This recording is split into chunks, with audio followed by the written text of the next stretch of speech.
안녕하세요. 정보가 세상을 바꾼다 인포뱅크입니다. 이번에 전해드릴 내용은 치열해져가는 금리 전쟁입니다. 여러분의 구독, 좋아요 많이 눌러주시기 바랍니다. 그러면 한번 시작을 해보겠습니다. 지금 미국 연준 기준금리가 1.0%포인트 인하, 그리고 제로금리 수준으로 7천억 달러 양적 완화, 달러 스와프 금리 인하, 한국도 0% 금리 시대로, 중국 지준율 인하로 95조 유동성에 대해서 이 내용을 가지고 한번 시작을 해보겠습니다. 이번에 첫 번째 볼 내용은 미 연준이 기준금리를 제로금리 수준으로 내렸다라는 것을 가지고 전체적으로 한번 보겠습니다. 자, 이게 그림인데요. 이 그림을 한번 보시면 지금 현재 제로금리 수준으로 내려간 그 미국의 금리를 한번 볼 수 있겠습니다. 그래서 미국 중앙은행이 15일 기준금리를 제로 수준으로 급격하게 인하를 했죠. 또한 7천억 달러 규모의 양적 완화 프로그램도 발표했습니다. 오는 17일, 18일 날 열릴 예정이었던 연방공개시장위원회가 FOMC라고 하죠. 앞당겨 개최한 뒤에 이 같은 내용을 발표한 것인데요. 이에 따라서 기준금리는 기존 1%에서 1.25%에서 연 0%에서 0.25%가 된 것입니다. 이 그림을 보시면 정확하게 알 수가 있어요. 맨 오른쪽을 보시면 1%대여서 갑자기 0%로 떨어지게 된 거죠. 지금 연방준비제도위원회가 이렇게 말을 했는데, 미 동부시간 오후 5시에 긴급 FOMC를 연 후에 지금 보시면 일요일날 지금 FOMC를 열었거든요. 얼마나 바빴으면 이렇게 했냐라는 생각을 갖는데, 지금 이 내용을 정확하게 보면 이게 가장 큰 내용이 아닙니다. 그것에 대해서는 제가 나중에 또 설명을 해드릴 테니까 끝까지 한번 들으시고 마지막 부분에 정말 중요한 내용을 말씀해 드릴 테니까 한번 알아봐 주세요. 현재 바이러스가 미국을 포함한 많은 국가에서 지역사회에 피해를 입히고 경제활동을 방해했다면서 이 같은 조치를 발표했는데, 연방준비제도이사회는 미국 경제가 최근 사태를 극복하고 최대 고용 및 물가 안정성을 달성할 것으로 확신될 때까지 금리는 계속 제로로 남아있을 것이라고 덧붙이고 있습니다. 지금 보시면 국채 매입과 모기지 증권 매입을 통한 양적 완화도 또 실행한다고 나왔는데요. 이번에 연방준비제도이사회는 또 향후 몇 달간 최소 5천억 달러를 투입해서 국채를 사들일 것이라고 발표했고, 모기지 증권도 2천억 달러 이상 매입하기로 한 것입니다. 이를 통해서 두 개를 합쳐보시면 최소 7천억 달러의 양적 완화를 시도한다라는 거죠. 채권 매입은 16일부터 400억 달러 규모부터 시작을 하는 것입니다. 이렇게 국채를 매입을 해주면 이 국채를 매입하는 돈이 시중에 풀리게 돼요. 또한 모기지 증권도 마찬가지로 시중에 풀리게 되죠. 이것을 통해서 유동성이 굉장히 커지게 된다라는 겁니다. 그러면 왜 국채와 모기지 증권을 동시에 진행할까요? 이는 기준금리를 맞춰 시중금리를 떨어뜨리죠, 일단. 그런데 바이러스 확산에 따라서 어려움에 처한 기업, 그리고 모기지 이자를 내야 되는 미국인의 부담을 덜어주기 위한 조치로 지금 전문가들은 해석을 하고 있습니다. 그리고 지금 긴급 대출 자금 금리가 내리면 대출 기간도 확대한다는 내용을 한번 보겠는데요. 금융시장의 혼란을 막기 위해서 연방준비제도이사회는 은행의 할인 창구에서 긴급 대출 자금 금리를 1.5%포인트를 내려서 연 0.25%로 낮췄고, 대출 기간도 90일까지 늘렸습니다. 말하자면 대출 자금을 빌리는 것도 거의 0%에 가깝게 내려버린 거예요. 그래서 대출을 더욱더 많이 하고 이것을 통해서 유동성을 더 늘리겠다라는 겁니다. 할 수 있는 건 전부 다 해버리는 거예요. 그리고 대출 기간도 90일 늘렸고 순간순간 또 늘려서 나갈 수 있기 때문에 이게 굉장한 것입니다. 그리고 다수의 은행의 지급준비율 요구 비율이 0으로 떨어진 거예요. 수천 개의 은행에 대해서도 지급준비금, 말하자면 이 지준금이라는 것은 은행에 이만한 돈이 만약 1,000원이 입금이 됐다라고 얘기를 하면 지준 준비율이 만약 10%가 돼야 된다면 100원이 그 은행에 있어야 돼요. 그런데 그 은행에 돈이 없어도 된다라는 겁니다. 0으로 줄였다라는 거죠. 그래서 연준이는 이렇게 말을 하고 있는데 저금리에 돈을 대줄 테니까 은행들도 제한 없이 어려운 기업이나 가게에 충분히 대출해 주라고 지금 얘기를 하는 것이죠. 그리고 또한 지금 통화스와프를 맺고 있는 나라와 대출 연장을 하고 또한 이 대출 연장을 통해서 달러에 대한 대출 금리도 낮춘다라는 내용인데요. 이 내용을 한번 보시면 지금 현재 달러 스와프를 하고 있는 나라들이 많죠. 이 달러 스와프를 하고 있는 나라들이 많은데 이 달러 스와프를 하는 나라들에게 지금 그 대출 기간도 연장해 준다라는 거죠. 한번 보겠습니다. 지금 글로벌 달러 유동성의 부족을 막기 위해서 캐나다, 영국, 일본, 유럽연합, 스위스 등 여기에 포함해서 미국까지 포함이 되죠. 이 6개국이 통화스와프를 맺고 있는 중앙은행들과 협의해서 달러 대출 금리를 낮추고 대출 기간도 연장을 했습니다. 글로벌 경기 침체 속에 수요가 증가하고 있는 안전자산인 달러에 대한 공급을 대폭 늘려서 글로벌 금융시장을 안정시키겠다라는 조치로 보이고 있습니다. 여기에 유럽연합은행이 있어요. 유럽연합은행은 연준과 유럽연합은행, 영란은행, 일본은행, 캐나다 중앙은행, 스위스 중앙은행이 유동성을 유지하기 위해서 스와프 금리를 25 베이시스 포인트 인하하기로 합의를 했어요. 말하자면 달러 스와프를 하고 있는데도 이것에 대한 달러 대출 금리까지 낮춰준다는 겁니다. 그래서 스와프 세 금리를 달러 오버나이트 인덱스 스와프 금리에 25% 베이시스 포인트를 더한 수준으로 지금 내려가게 된다라는 거죠. 그러면 달러를 빌려와요. 원래 스와프도 빌리는 거거든요. 빌리면 그것에 대한 이자가 있어야 되잖아요. 이 이자도 낮춰주겠다라는 겁니다. 이들은행은 또 기존의 일주일 단위였던 스와프 오퍼레이션에 대해서 부가적으로 84일 만기 오퍼레이션으로 지금 제공을 하게 된다라는 거죠.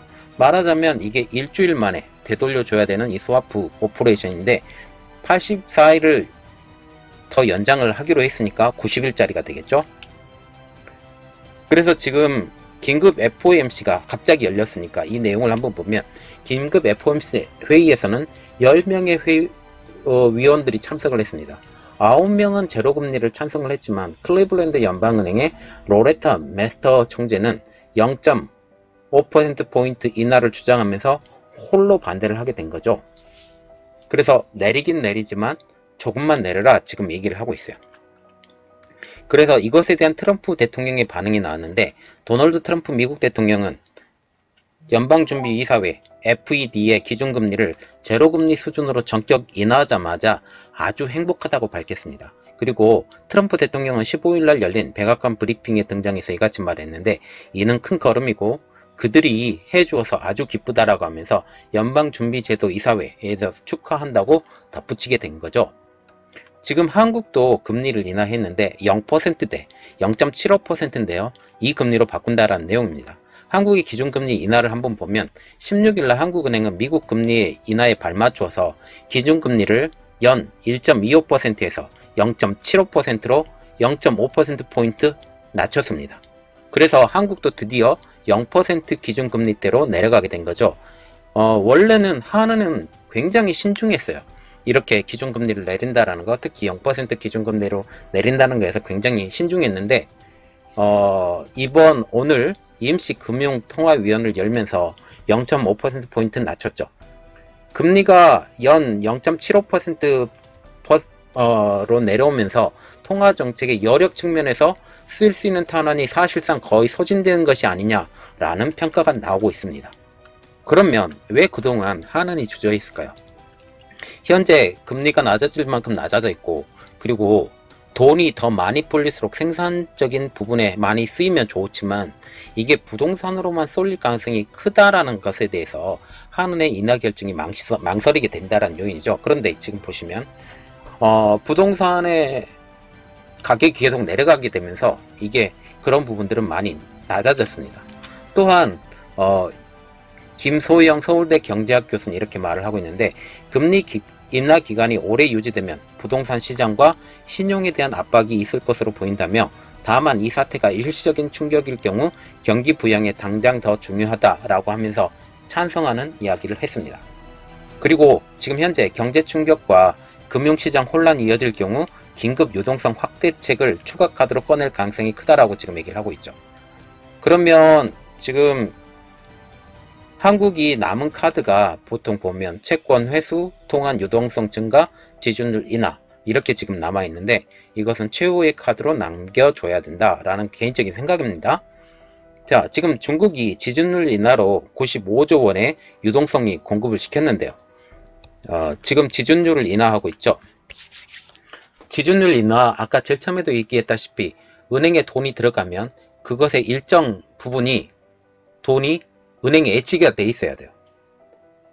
전체 돈을 다 쓰는 게 아니라 일부 예치되고 있는 이런 지준율이 갖고 있어야 된다라는 건데, 중국 같은 경우는 지금 5,500억 위안, 약 95조 원 규모의 유동성을 추가로 공급한다라는 말이 나오고 있는데, 10일자 중국의 중앙은행은 인민은행에 따르면 이날부터 심사 기준에 부합한 은행들이 지준율 0.5%에서 1%포인트씩 낮아진다. 중소기업, 개인사업자 등 취약한 경제 주체들이 지원하는 은행들을 대상으로 한다라고 발표를 하고 있습니다. 일부 은행들은 지준율을 1% 더 내린다라고 지금 말하고 있죠. 기존 중국 대형은행의 지준율은 12.5% 수준이었습니다. 그리고 지금 보시면 이렇게 지준율이 내려갔던 것이 이번 한 번이 아닙니다. 1월 달에도 했는데요. 1월 달에 은행이 동시에 적용되는 전면적 지준율 인하를 통해서 8천억 위안의 자금을 공급한 바가 있습니다. 이는 미중 무역 협상 1단계 합의를 두고, 1단계 합의가 언제가 됐어요? 1월 15일 날 됐죠. 1월 15일 날 앞두고 경기를 부양하려는 측면이 높았어요. 그러나 중국의 예상과는 달리 미중 무역전쟁의 여파가 끝나기도 전에 설상가상으로 예상치 못했던 질병의 여파까지 덮치면서 지급준비율 인하와 금리 인하라는 양대 통화 정책 수단을 지금 계속적으로 동원하고 있죠.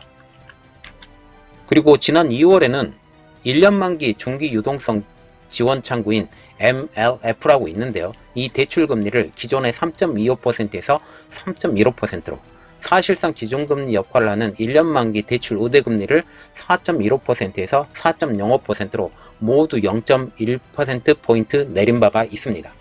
자, 그래서 지금 기준금리도 내렸죠. 대출금리 내렸죠. 그리고 지금 유동성 자금을 위해서 지준율도 내렸죠. 이 모든 것을 다 하는 것입니다. 그래서 지금 이것을 통하면 어떻게 되겠어요? 중국의 달러인 위안화 가치가 떨어지죠. 그리고 지금 보시면 대출금리 인하와 금리 인하를 다시 하겠다고 지금 예상이 되고 있는데, 시장에서는 인민은행이 또 MLF 금리를 인하할 것으로 관측되고 있고, 오는 21일 날 3월 LPR 발표가 지금 나오는데, 지금 미국 중앙은행인 연방준비제도 연준이 큰 폭의 금리 인하를 단행을 해서 미국과 중국 간의 금리가 상당히 벌어졌습니다. 이것을 통해서 어쩔 수 없이 대출금리를 인하할 것이다 라는 그 내용이죠. MLF 대출금리가 내리면 금융기관들이 더 낮은 금융비용으로 자금을 조달할 수 있다는 점에서 인민은행은 MLF 금리를 움직여서 LPR 금리를 간접적으로 관리할 수 있게 되죠. 중국은 2015년도에는 4년이 넘도록 1년 만기 수신금리와 대출 기준금리를 각각 1.5%포인트 그리고 4.35%로 유지하면서 MLF 금리와 LPR라는 정책 도구를 활용해서 실질 금리를 미세한 수준으로 필요한 방향으로 조절을 하고 있었어요. 하지만 일각에서는 중국 경제가 이번 사태를 통해서 큰 충격을 입으면서 인민은행이 약 4년 만에 기준금리까지 내릴 수 있다는 관측이 점점 커져가고 있습니다. 말하자면 지금 대출금리 그리고 기준금리 이런 것들을 통해서 미세하게 조정을 했는데, 지금까지는 기준금리를 손대지 않았어요. 그런데 이번에 기준금리까지 손댈 수 있다라는 생각을 갖게 됐죠. 로커창 인민은행 부행장은 지난 20일 날 관영 금융시보와 인터뷰에서 이렇게 말을 하고 있는데, 수신 기준금리는 우리나라 금리 시스템에서 배의 균형을 잡아주는 돌, 말하자면 앵커와 비슷한 거예요. 같은 역할을 해준 장기적으로 유지해야 한다. 향후 국무원의 판단에 따라서 경제성장과 물가 수준 등 기본적인 상황을 고려해서 적기에 적절한 강도로 조정할 것이라 지금 얘기하고 있습니다. 그러면 우리가 생각을 해봐야 될 게 하나가 있어요. 미국의 금리 인하의 가장 큰 의의가 뭘까요? 이것이 시사하는 건 뭘까요? 우리가 그냥 보기에는 이게 기준금리 인하라고 보는데 이게 실질적으로 큰 도움이 될까요? 저는 개인적으로 보면 이게 실질적인 큰 도움이 되지 않을 거라고 생각합니다. 그 대표적인 예가 지금 전 세계적으로 금리가 다 내려가고 있어요. 전 세계적으로 금리가 내려가면 원래는 한 군데에서 금리가 내려가면 그곳에서는 이득이 펼쳐지죠. 그런데 전 세계적으로 다 내려가면 어떻게 돼요? 별로 큰 영향이 없습니다. 유동성은 굉장히 늘어요. 유동성이 굉장히 늘면서 돈이 너무 넘치게 되죠. 모든 나라에서 돈이 넘치기 때문에 이게 자금의 쏠림 현상이 있으면서 미국이 살판이 나는 겁니다. 특히 이번에 트럼프 대통령은 오랫동안 중국을 견제하기 위해서 금리를 인하를 해야 된다고 줄기차게 요청해 왔죠. 그러나 연준은 그러한 대통령의 요구를 계속적으로 묵살해 왔죠. 현재 정부의 행정력으로 이번 사태를 이끌어 나갈 수도 있을 것이다. 그리고 특히 금요일날 발표했던 그 정책들을 통해서 지금 금요일 당일에만 계속 나스닥과 이런 호응을 해줬던 좋은 정책들이 있었는데 또 금리를 인하했어요. 이런 것들이 뭘까요? 중국을 견제하기 위해서입니다. 다른 내용 아니에요. 중국을 견제하기 위해서고 이것이 지금 포치까지 왔잖아요. 포치까지 오게 되면서 지금 중국의 위안화 가치가 너무 떨어져 있죠. 이것을 막아내기 위해서입니다. 이것을 막아내기 위해서는 지금 금리를 인하시켜야 된다라고 계속 얘기했는데 이번에 어쩔 수 없이 인하할 수밖에 없는 상황이었었지만 지금 행정력을 동원하면 더 다른 일들도 있었는데도 불구하고 좀 더 부족하게 행정력을 했고 이것들을 통해서 금리를 인하할 수밖에 없는 이런 상황까지 오게 된 것입니다. 물론 계속적으로 행정이 다른 것도 계속 가게 되겠죠. 이것을 통해서 미국의 금리는 이번이 마지막이 아니고 마이너스 금리까지도 갈 수 있다 라는 그런 생각을 저는 개인적으로 갖는데 이것은 중국의 견제입니다. 저는 그렇게 생각해요. 그래서 지금 미국의 금리 인하, 유럽은행의 금리 인하, 일본은 지금 금리를 인하할 수 있는 여력이 별로 없어요. 그래서 지금 가장 힘들어지는 데가 지금 유럽, 일본이 되지 않을까 라고 지금 생각하고 있습니다. 특히 일본과 같은 경우는 지금 마이너스 금리이기 때문에 굉장히 어려운 상태죠. 이것들을 통해서 우리가 보는 게 금리 전쟁이죠. 다시 한번 생각을 해봐야 되겠습니다. 이 금리 전쟁에 우리가 살아남기 위해서 금리를 내렸는데 우리나라도 지금 0.75%까지 내려갔잖아요. 그런데 이게 우리나라가 잘 살기 위해서는 미국과 붙어서 미국의 꿀을 빨아먹어야 되는데 지금 그 부분에 대해서는 조금 걱정이 됩니다. 자, 이번 내용은 여기까지였습니다. 저희 내용이 여러분들에게 많이 도움이 되셨다면 구독과 좋아요 그리고 알림 설정까지 좀 많이 눌러주시기 바랍니다. 감사합니다.